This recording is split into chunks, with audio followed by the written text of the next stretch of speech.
Bom, primeiramente, boa noite. A gente vai falar sobre um tema bem interessante, que é sobre a ansiedade. Meu nome é Lucas, sou psicólogo clínico, atuo nessa área clínica e a ansiedade, antes de qualquer coisa, ela é algo positiva. A ansiedade nos faz com que a gente corra atrás dos nossos objetivos, cresça profissionalmente e entre outros fatores. Porém, existe um tipo de ansiedade que ela é, como que a gente fala, é a ansiedade patológica.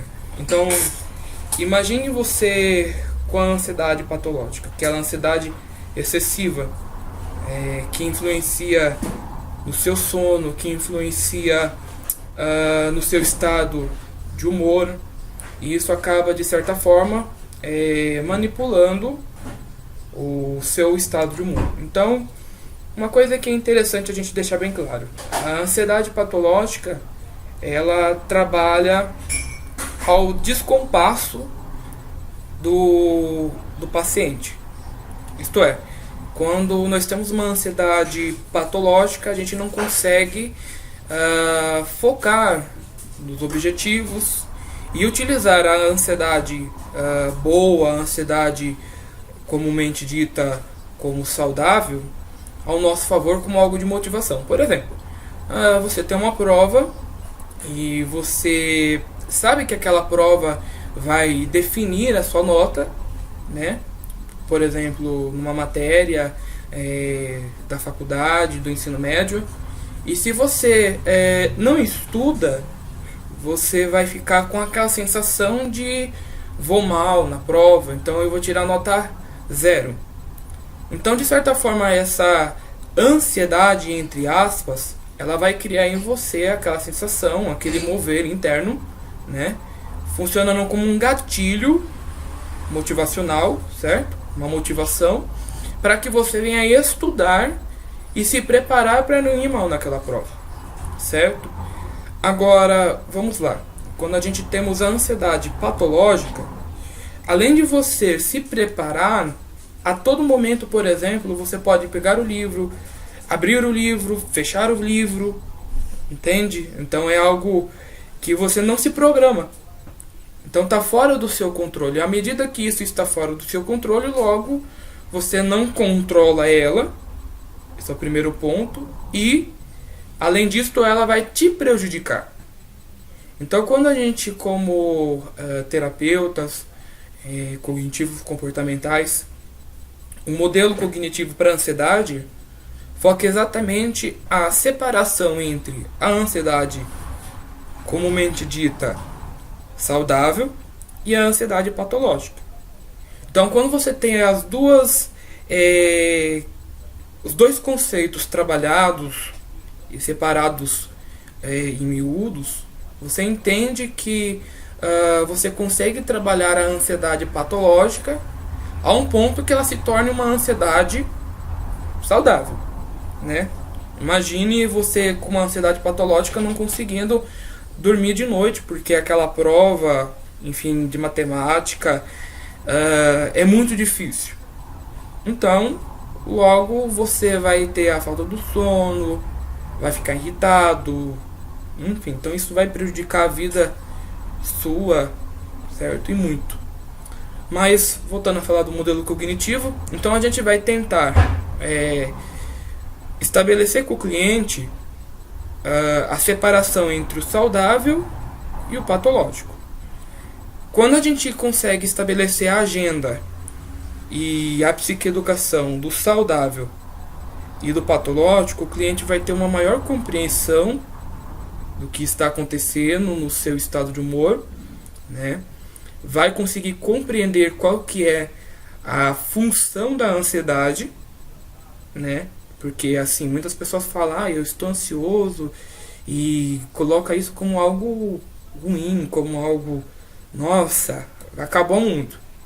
E não é bem por aí. A ansiedade, ela pode ser dosada, certo? Que é a ansiedade saudável, e e ela tem que ser utilizada de forma consciente.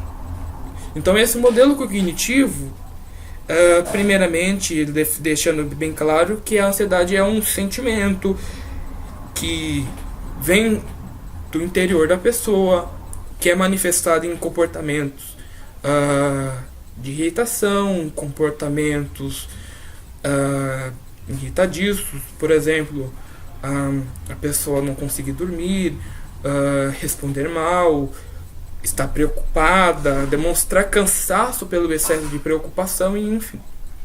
Então a gente temos que focar com que o cliente, o paciente, entenda o que está originando essa ansiedade patológica, que para o modelo cognitivo lá de Beck, que é a situação, a ansiedade, a situação, o pensamento automático e a emoção, o sentimento ou comportamento. Então a gente primeiro entende que há a situação específica que está gerando essa ansiedade. Voltando lá no exemplo da prova. Então a situação específica com que a pessoa está situada, localizada, é a ansiedade patológica. Aliás, é a situação da prova, certo? Que ela está ali, ela precisa estudar para a prova, ela precisa estar prontamente preparada para a prova, certo? Senão ela vai tirar um 0. Então ela tem a prova como situação, ela tem o pensamento: eu preciso estudar, senão eu vou mal. Olha que coisa interessante. Então a pessoa vai ter esse pensamento, ou eu sou inútil, não vou conseguir, de qualquer maneira eu não vou conseguir, se eu estudar muito, mesmo ainda assim eu não estou conseguindo guardar. Então são pensamentos automáticos disfuncionais, como o modelo do Beck mostra bem. E começou lá com a depressão, mas foi se adaptando para ansiedade. Então a gente percebe o seguinte: a gente vai identificar qual é a situação específica, mudar esse pensamento, e esse pensamento tem que entender o papel da ansiedade. Então imagina o seguinte: você está ali, precisa estudar. Então vamos lá, eu vou estudar para a prova e vou tirar uma boa nota. Esse é um pensamento adequado. O sentimento vai ser a ansiedade e também um misto de empolgação. Beleza. Então a partir daí você vai se preparar, vai estudar, vai usar uma metodologia, e todo esse comportamento, de certa forma, está envolvendo uma ansiedade boa, certo? Porque ânsia, que dá-se de ansiedade, ânsia, significa o quê?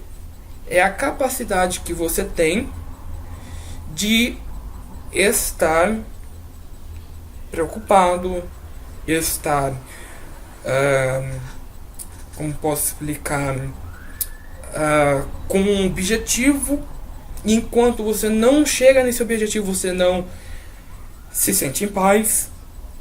Então de certa forma, essa ansiedade, ela vai te trazer esse benefício do chegar lá. Então ela vai funcionar como um gatilho, como uma necessidade. E essa necessidade você vai conseguir então administrar, certo? Para o seu objetivo final. Mas vamos lá. Então eu falei tudo isso, mas vamos lá. Então mudou esse pensamento, trabalhou todo esse processo de distinguir, está psicoeducado para o que é a ansiedade. A partir daí, então, você vai ter as ferramentas necessárias para separar o joio do trigo. Você não vai